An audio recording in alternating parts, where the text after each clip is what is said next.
Hey, everybody, Max Boltman here alongside Corey Pronman for another episode of the Athletic Hockey Show. Corey, I don't know if you missed a memo or something. I know we're recording on Friday, our usual day, but this is we moved prospect series up this week, man. This is the non-prospect version of the Athletic Hockey Show. Well, despite what some people do think, I actually do follow the NHL as well, and I actually know the players in the league. So maybe not, I may not follow as closely as Laz and Haley and Sean do. Uh, but I hope this is still a good show. People watch it and haven't already clicked off at the moment. We appreciate you filling in today. Good one last night in Game 5, 4-2 win for the Carolina Hurricanes. They are on the brink of winning the Stanley Cup and a lot of key developments last night. I want to start with the top line for the Carolina Hurricanes. It's been a subject of a lot of discussion. Aho and Svechnikov, quiet offensive playoffs overall, not just the Stanley Cup Final. And last night they both score. Svechnikov 2 goals, Aho has a goal. It's the breakthrough that really we've been waiting for from that line. And I think that's always kind of been the calling card of this team. Is I think you look at this team and they have like high end players. Like obviously Slavin's are a high end defenseman, Aho's a high end forward, but overall this is not a team that is a superstar built. It's not like how the Oilers were built in previous Stanley Cup runs. It's always been their depth. I think that they have 3 lines that they can roll, 4 lines you can argue, 3D pairs. And for a long part of the playoffs, it was the Stankoven line that was driving the bus here.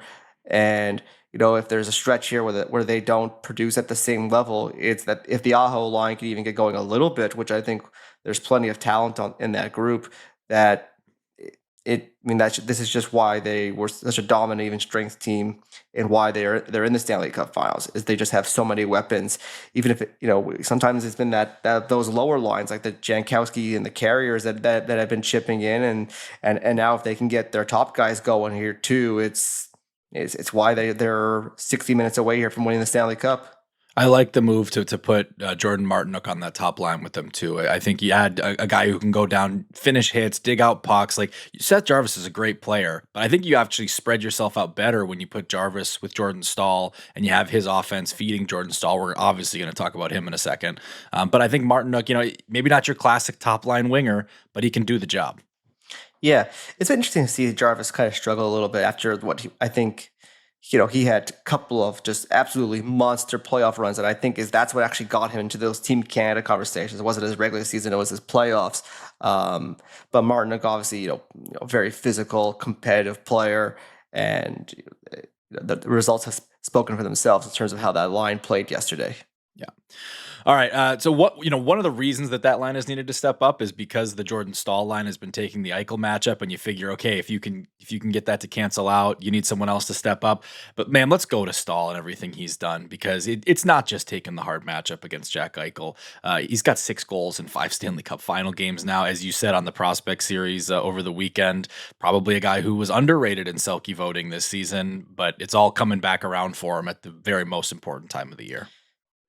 I think that's what's so impressive about him is just how high a level he's playing at the age he's at, for how long he's been doing this, for the fact he's already won the championships, and for him to still have like that grind in his game to wanna play to be at this level this late into the season. It's really impressive. Like he's been to me the most impressive player in the playoffs and just the do everything element in his game for Carolina. He's on their top power play unit. He's the matchup guy. He's great defensively. Obviously scoring big goals. Just everything about this guy's game is just so impressive. And again, to doing it at the age that he is doing it, even though I think people Google him, they see the numbers aren't great. They think, oh, he's a nice third line center. But I think like on another team where he would be getting, I think, bigger minutes, this would be, I think, a much higher scoring player in a different environment. Carolina is funny because they're the reputation is they're this analytics team, everything's spreadsheets or whatever, right? But you look at their players, and these are all guys that scouts would fawn over: Jordan Staal, Jacob Slavin, Keandre Miller, the power winger Andrei Svechnikov. Aho's maybe a little different look than what you would typically, peg as your number one center, but he certainly gets the job done as a two-way, 80-point guy who's got a great defensive conscience. There's a ton of overlap here in the eye test and the numbers, and they just do it all. Yeah, other than the fact that Stankoven and guys like Blake and Jarvis are a little small, all three of those guys are really competitive, especially Stankoven and Jarvis. Blake's competitive. You have, like I said, I think there's just compete throughout their forward group. Their blue line is big and heavy. Yeah, it's absolutely how they built it. I think where they're going to argue is the way they've acquired these Yeah. players might be a little different than other teams, but the type of players they acquire tends to have some overlap with how other teams tend to target those players too. And Ehlers too, I guess, would be one more exception that I wasn't thinking of. But Yeah, but external acquisition, reasonable contract value, and a scoring winger that we always talk about on the prospect series, the kind of guy who you tend to be able to find to plug in the hole when you get those other core pieces already in place. And then the other guy, especially as you talk about acquisition, Brandon Bussi, Corey. I mean, Brandon Yeah. Bussi came into game 3 trailing big time. Gets that game to OT, they do not win, but he's helped them win both of them since. This guy is he was an unbelievable story early in the year, and it looked like maybe that, it had turned into the pumpkin, so to speak. And here it is back again in the Stanley Cup Final. He's doing it again. Well, that's been the one thing Carolina has always been missing in their runs that haven't gone deep enough has been goaltending, and goaltending can be the hardest thing to predict at times in the playoffs. It can be very variable, but I mean, this has been what they've needed. They got it from Freddie early on. Obviously, now it's hard to tell what happened, whether it's performance or he's hurt or what's going on with him. But if they can I mean, this is the best even strength team in the league. They're deep, dominant team that can beat you in a variety of ways. If they just get okay goaltending in this next game or two, you got to think that they're going to win the cup.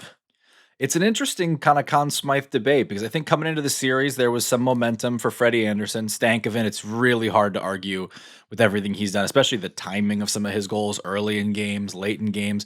And then you got, honestly, I don't think Bussi's played enough to give him the Conn Smythe. I don't think so. But the timing, I know that there's going to be some love for it. But Staal, I mean, okay, so here's a great stat. So 6 goals in 5 games. The only others to do it, John Beliveau, he's the last one to do it in 1956. The other two, Rocket Richard in 51 and Cyclone Taylor from the Vancouver Millionaires in 1918. This is the company Jordan Staal is keeping here on the offensive side of the puck. Yeah, I think he's the favorite if they win. Like I know Stankoven had a brilliant playoffs, and I thought coming out of the third round he would be their front runner, but just given how good Staal's been in the last round here and throughout the playoffs, if they win the next game, I think he should get the Conn Smythe. Yeah, Stankoven and Hall too coming into this series, but it's just been a little quieter, in this one. And I think centers always get the preference. Yeah, no, for sure. And it's really hard to argue with Staal. He's doing it in the most important games. Even though he wasn't maybe scoring earlier in the playoffs, that with the matchups he's taking, what an important role he's playing. And he's not like piling on points. These have been close, competitive games, lead swings, and he's been brilliant in those games. Yeah. All right, let's go to the other side of things here for Vegas because, they're on the brink of elimination here. It's also kind of the way they've lived all season. They have had to face a ton of comeback situations. They've pretty much come back every single time. It's kind of Jesse's running joke on the show is like, they're down 2. They're going to win this game. And, now they're at the brink of elimination. Carolina certainly has a lot of momentum going for them, but John Tortorella sounds confident. He says he's leaving his clothes at the hotel in Raleigh. And they're a really good team. Like, I mean, despite the fact I think Carolina's a little deeper, Vegas has better high-end players. And if Eichel and Marner have a big game 6, all of a sudden now, it's very reasonable that we can have a game 7. The question I have for them is going to be more on the goalie front. Obviously, everyone's seen that Carter Hart's had a bad series. I don't get the apprehension on Tortorella to even talk about making a goalie change. I know you don't want to say it out loud because it's kind of a confidence kicker in the nads to Hart if they actually decide to go back to him. But Carter Hart basically just got hot there for basically a month and a half. It's not like he had a great season. They were splitting starts there with a number of goalies in Vegas. His numbers weren't very good. He's never really been this no doubt number 1 guy. So I don't know. I think you have to at least talk about making a switch here, especially with your season on the line. And I don't know if Vegas can win this series unless they win the goalie battle right now. Jesse had a great article to that effect today, Corey, on like whether Adin Hill could be their best chance here. My only hesitation on it is that he hasn't played since April 9th. And so if you were going to put him into a game for a third period and, let him feel the ice, let him feel the puck a little bit, track it, I think that's one thing. And then maybe you go launch from there. That's basically what happened with Bussi. But 2 months to go into the net and start an elimination game, that does feel like even a higher degree of difficulty. Yeah, it's just I get it. Like it's not a clear cut decision, but I think given the level of difficulty the Hart has been going through, the amount of hockey he's played, and the fact that I don't think like he's this all world talent that you like. He's not like Vasilevsky or Shesterkin or No. Sorokin, where you're like you can't go away from this guy. Like he's a nice goalie, but he's not like a premium athlete. Ever been a premium goalie in the league? Like I think you have to at least have that conversation, really assess internally where's his fitness level at? Is he ready to do this? Is he mentally in this in the next game? Like it would be a close call for me. Yeah. Well, it's Carolina just saw this, right? Like Anderson probably had not had the workload to justify going every other day with him. Now, Carolina's path here made that a little bit easier. They hadn't had any long series, but you get into this rhythm and you wonder, okay, is he getting fatigued? Is it time to change things up? It's a very similar argument for Hart. Like he didn't have the workload this year, and now can you switch it up and go to Hill? Has he just gotten fatigued? It's a really interesting dynamic in how we approach goaltending in the playoffs versus the regular season. Because in the regular season, we've gotten to like this load management thing. Teams realize that goalies can't play too many games before they get fatigued. They got to be cognizant of of back to backs, 3 and 4s. Keep trying to keep the split 65-35, etc. And then we get to the playoffs, and you just ride a guy. But I think it's reasonable to wonder whether they should be, unless it really is that elite a goalie, that the drop off is going to be that significant from him to the next guy. I think it's worth having that conversation. But yes, to that, not playing 2 months is a long time, and there's risks on both sides of this decision. The other variable here for Vegas is that William Karlsson sounds like is not expected to play the rest of this series. He left the game early. Certainly looks like an arm-ish injury after the hit he took. It's a tough one. I mean, that line with Marner and Howden has been their best line since Karlsson came back in these playoffs. In this series, it's a 65% expected goal share for those three when they're on the ice together. Obviously, they are the top players in the series by that metric.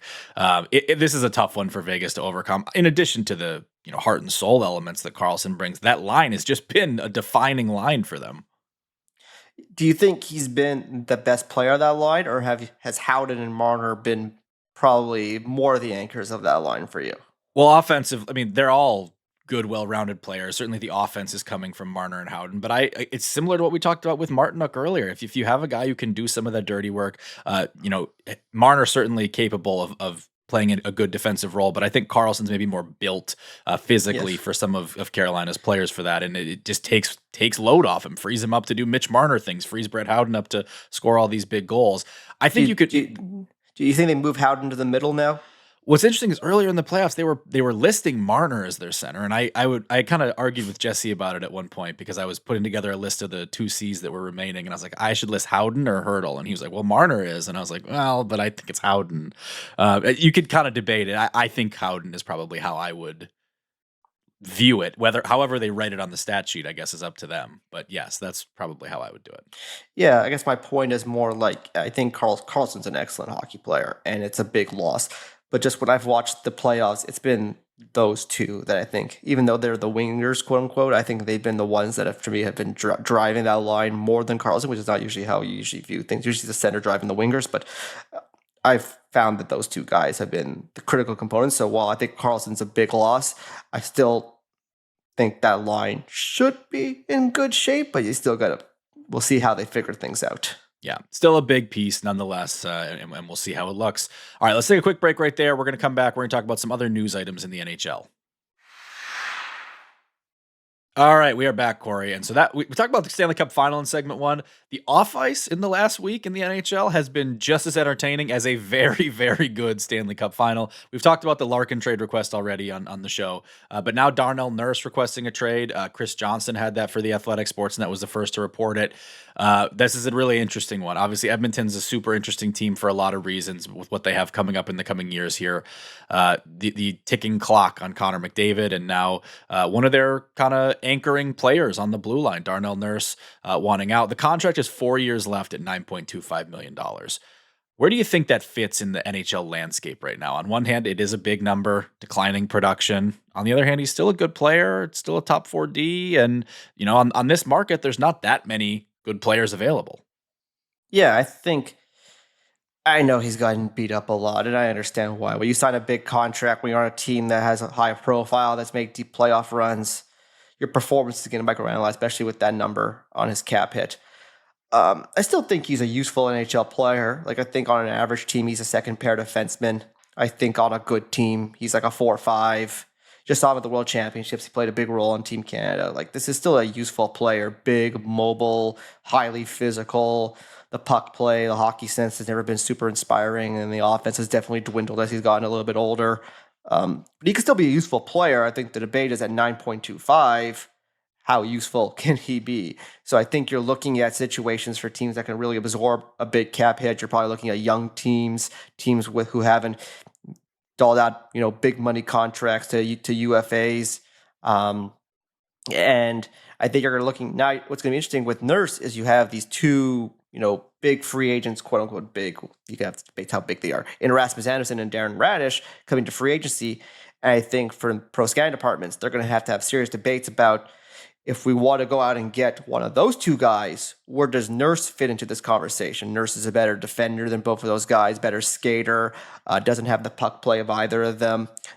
Different player types.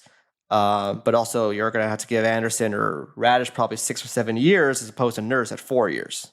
I think that's the key, right? So if I look at the evolving hockey contract projections, which I think historically have always been pretty good, they've got Rasmus Andersson projected to get $9 million on a 7-year deal. Darren Radish, $8 million on a 7-year deal. If I can get Nurse at $9 million, 9.25 for 4 years, cut the term basically in half on both of those guys, I would strongly consider that. I mean, there's certain situations where you need a certain skill set, right? If I was a team that desperately needed a power play guy, okay, then, that's going to incline you a little bit more toward Radish.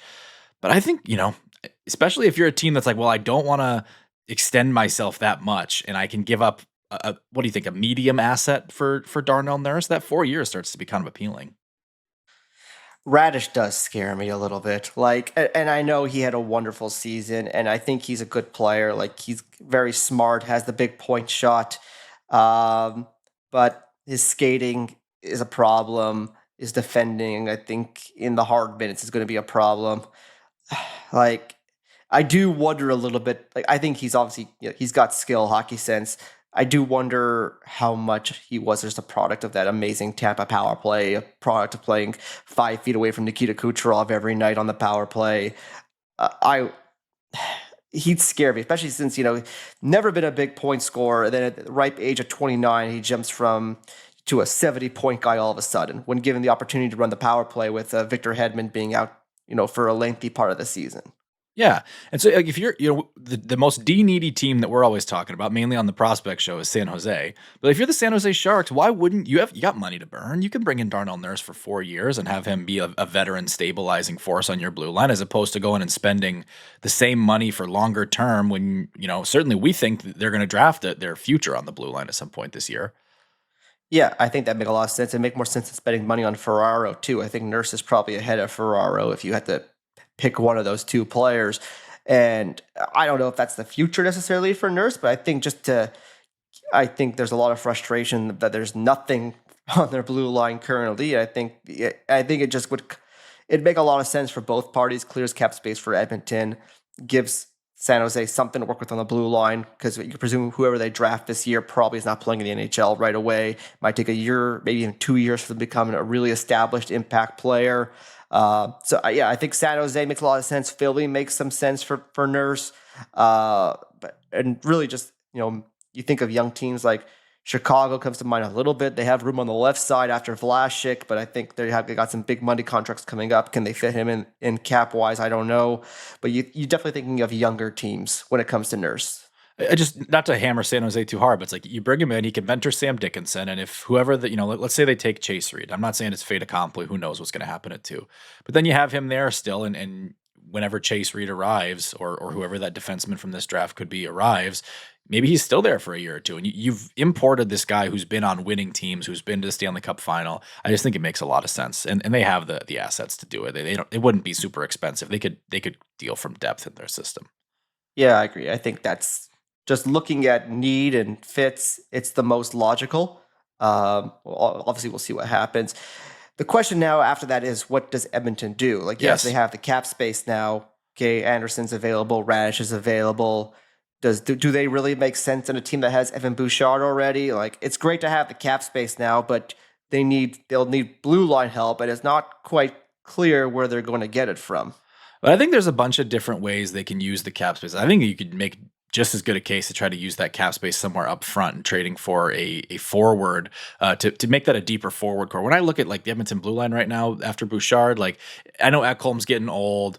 Wallman, you can have kind of questions either way. They're probably going to try to keep Connor Murphy. I think that's still a decent enough like top 4 for your blue line. And I think if you can bolster your forward group with the money, I think that's maybe the smarter way to spend it.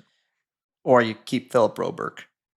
Well, that would have been the optimal move. But unless you got a time machine you're sitting on over there, that one might be out the window. Yeah, holy cow. Both Broberg and Holloway are like the exact thing that Edmonton's missing. Young speed and scoring, and then the shutdown defensive from those young legs Broberg has, man. Yeah, that's a shame. All right, let's take a quick break right there. We'll come back. We're going to talk about the Hart Trophy. All right, we are back. And Corey, I want to close today just talking about the Hart Trophy. Announced last night, the winner is Nikita Kucherov. It was a stunningly close vote, 1436 to 1426. Nikita Kucherov edging out Connor McDavid here. My guy, who I voted for, finished third, Nathan MacKinnon. So I'm very interested to hear what you thought when you saw the results last night. Yeah, I don't have a vote in this process, but if I had one, I would have voted for MacKinnon as well. My thought process is, the raw numbers are close. And I thought Colorado was the most dominant team I watched this season. Not really a hot take. You look at the numbers, the even strength numbers, the wins, the goal totals. Like this, they were a team that was a pretty dominant all around team in the regular season. I thought MacKinnon is their best player. Maybe you could have debates with him versus Makar, but when I watched him, I thought it was MacKinnon that just really stood out the most between the two of them. Such an elite skater, play driving centerman, guy who really stirs the drink there on the best team in the league. And from what I saw this season, I thought he was the most dominant night in and night out player. I know when it comes to these awards, it's not a perfect correlation, but people go to the point totals and they sort it, and it tends to be a tight correlation between what the actual results are, as opposed to deeper thoughts that I think that you would put into this, Max. And so I'm not shocked by the results, but I think MacKinnon was the best player in the league this year. He was the most valuable player in the league this season, and I think he didn't get snubbed because I think Kucherov and McDavid had wonderful seasons and they're great players. But I think the center versus the wing, particularly, I think what MacKinnon provides to Colorado is more than what Tampa got from Kucherov this season. Yeah, I had a very similar argument with Laz late in the season as we were talking about this, and he was talking about, man, like we never talk about Kucherov, and I said it's because he's a wing and the responsibilities of a center are just that much more. But I agree with you. Like the reason I voted for MacKinnon is exactly what you said. Every time I watched Colorado this year, it was like Nathan MacKinnon is the most dominant force I've seen this season, and it's tough when you do these awards, especially the Hart Trophy, where the definition is player most valuable to his team. And I think everyone views what that is a little bit differently. I think in Kucherov's case, they kind of looked at the gap in scoring between him and his next highest teammate, right? And MacKinnon did fall short of him in that category. But I don't think Martin Necas is a 100-point player without Nathan MacKinnon there making a lot of that happen, right? I think I give MacKinnon a lot of the credit for elevate. We saw what the elevation was when he came over from Carolina to Colorado. I give MacKinnon credit for that. I don't knock MacKinnon for that. I find it interesting how we parse the words on the trophy when it comes to the Hart, but the Calder, the most proficient in their first year of competition, or the Selke, the forward with the best defensive responsibility. We just kind of skim over that one, but with the Hart, we kind of zone in on what most valuable means. When at the end of the day, I think we all think who was the best player, who was the best rookie, who was the best defenseman, who was the best player, and by best, we don't mean best per game. We mean who delivered the most wins above replacement, the most total value to a team. That's mostly how we tend to think about these things, with some variation. But I think, and in that way, like, yeah, you could argue Celebrini had whatever 60 more points or whatever than the next best player on San Jose, but MacKinnon was the best player in the league this season. To me, not to the voters, obviously, but to me, he was the best player in the league. He deserved to win the Hart Trophy. I just think he fits both definitions. I really do. And it's like a player most valuable to his team. I do try to be really faithful to that because that's what they're asking me to vote on, right? Same with the Calder, right? Like I voted Michael Bunting ahead of Lucas Raymond a few years ago. I always look back and think, man, I'm going to look stupid on some, if people look back at that 10 years from now. But that's in that year, who was the most proficient? I thought, okay, Bunting had an awesome year. It was close, right? And I try to be faithful to these definitions. I just thought MacKinnon hit it from both. And it's what you said, right? It can't just be because a guy has a good team, I'm not going to vote him high. And I think McDavid has been the victim of that at times. And I don't think it's fair to say that the reason this team is this good is because they have this guy. And that was the case for Colorado. Even that deep a team? Like, I know they have a great team. They're like I said, the best team in the league. It's not like they were like Carolina's builder, where it's like these 4 lines deep. Like, to me, that team is like 6, 7 like wonderful hockey players, and particularly 2 extremely wonderful hockey players. And I would argue the reason why they were such a good team is at least like 30% due to how good MacKinnon is. I think at the trade deadline when they added Kadri and Waugh, and there was already, I think, a little like MacKinnon started so good, and his first half of the year was like undeniable for the Hart. And I don't know if it's boredom. I don't know. Like Kucherov's numbers after the Olympic break are truly video game numbers. But I'm also not giving him like extra credit for just like you had the best 20 game span or 25 game span in the league, right? And Tampa was a really good team. I voted Kucherov second on my ballot, and I really wrestled with him or McDavid for second. I felt like, similarly, I just wasn't that impressed by Edmonton this year, even though McDavid's numbers were great. It was like, well, if Edmonton's not that good, it's hard for me to, bump it up that high. But I really wrestled with those two, and I was willing to go, okay, Kucherov, the way he finished the year is amazing, but I can't give him the whole award off of what he did after the Olympic break, just how I looked at it. Yeah, and Tampa was an amazing team. He had an amazing season. I think he's absolutely worthy of the conversation. But I think if it wasn't close, like if he had like 20 more points or whatever than MacKinnon, you'd be like, okay, like the offense was really that much better, but it wasn't. And MacKinnon led the league in goals, and like whatever, people voted how they voted. It's fine. I'm used to the awards getting it wrong, so it's not that surprising kind of thing. But we're just in an echo chamber right now, kind of thing. Just so no, I get it. Maybe there's people listening who are like, these two guys who just agree with each other, just hammering it. It's not like we don't like Kucherov. Like I said, I voted him second. He had an awesome year. But I think Nathan McKinnon, it's not the first time, by the way. I think McKinnon's been snubbed on one of these, man. I don't know what it is, if there's some hesitance for people to take it all the way, but I think he could have 3 of these by now, right now. So I think, like you said, I think there is some part of it that is like what someone's on a super team, just like when like Cooper got ripped for winning the Jack Adams kind of thing. I think people like look for the bigger gaps in terms of like that from what the Jack Adams is playing above expectations. With the Hart, it's the level of play above the rest of his teammates, etc. But I mean, we've already been over those points already. That's an interesting point that you raised, though. Kucherov wins the Hart, Vasilevsky wins the Vezina, Cooper wins the Jack Adams this year. Tampa Bay first round exit, and I wonder, like, where is this team in their window? There's a few teams like this, a few really good teams. You and I were texting about Dallas yesterday, and like how much longer is their window going to be open? Some of the class of the league right now, they still got great prime age players, but the clock's ticking. Well, I told you the other day, I think Tampa's a prime candidate to trade for Larkin and just throw Geeky, throw Sam O'Reilly in there, burn it all to the ground prospect-wise, give yourself an extra couple of years. Because if they don't do that, they're going to lose Radish. Maybe. We'll see. Maybe they want to pay him the $8 million, whatever.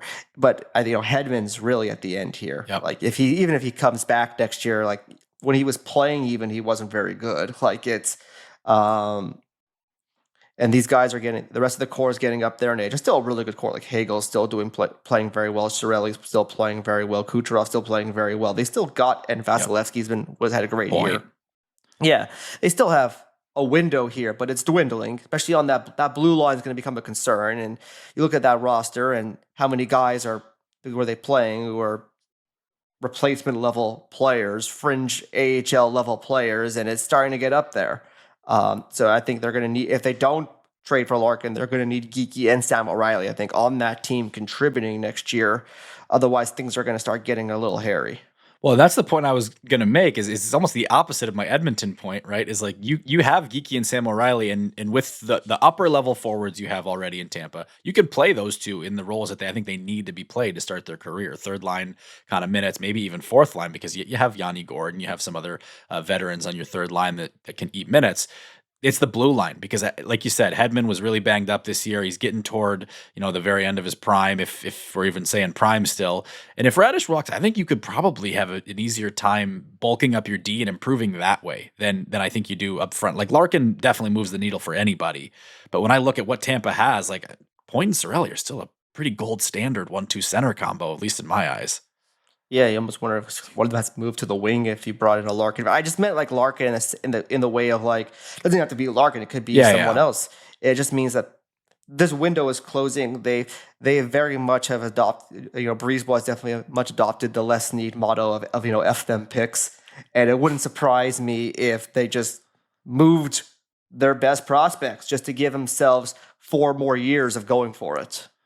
And that's how they've operated, and I can understand it. I wonder, too, especially in some of these Sunbelt markets, and, all the emphasis is on them because, they have the favorable taxes, the favorable weather, they've been winning, so players all want to go there. I also think those are some of the franchises that have the most incentive to be relevant. Like, in those markets where hockey is not, baked into everybody's blood from birth in the way that it is in Canada and the way that it is in some of the Northeast states, Minnesota, even I would say Detroit, like you have to be really good, I think, to keep filling those buildings. So what's interesting is, and I'm going to take us to junior hockey because I watch a lot of junior hockey, is the opposite actually applies to those smaller cities. Is in those small cities, like not the Londons, the Kitcheners, the Halifaxes, etc., the ones that are always going to get the fans in the building. Those markets have a real hesitance to go all in because it looks good for 1 year, but then when you're like really awful for 4, 5, 6, 7 years in a row, you start talking about like relocation with how bad it can get over there. So I think that is a little bit. I think in Tampa it's a little different because they've won so many championships already. They're starting. The Everblades in that area are really big. Like that's a little different, I think, than I know. Like when the Coyotes were in town. That was like tearing it to the ground and being like absolutely awful for 5 years was something that they got a lot of pushback on for those kinds of reasons. And Tampa's not going to be absolutely awful, I don't think, in any scenario here. I guess, in 6 years or whatever, if they haven't found any more prospects by then. But I do trust that they will. Yeah, I think, but I think I'm wondering like Colorado, honestly, they have no draft picks. Like at some point, if it gets really bad there, you wonder when is that window up a little bit. They have I think they have like one top 2 round pick for like the next like 3 years, something like that. I don't think this window's closing anytime soon. McKinnon and McCarr are still a ripe age, but you got at some point the window closes for everybody. Yeah. Well, window wide open still for the Carolina Hurricanes and Vegas Golden Knights this year. Game 6 for that one will be on Sunday. We'll talk to you soon. Thanks for watching. Make sure to like and subscribe and ring the bell to stay informed and catch new episodes every Monday, Wednesday, Thursday, and Friday. And in the meantime, you can join our Discord community. We'll see you there.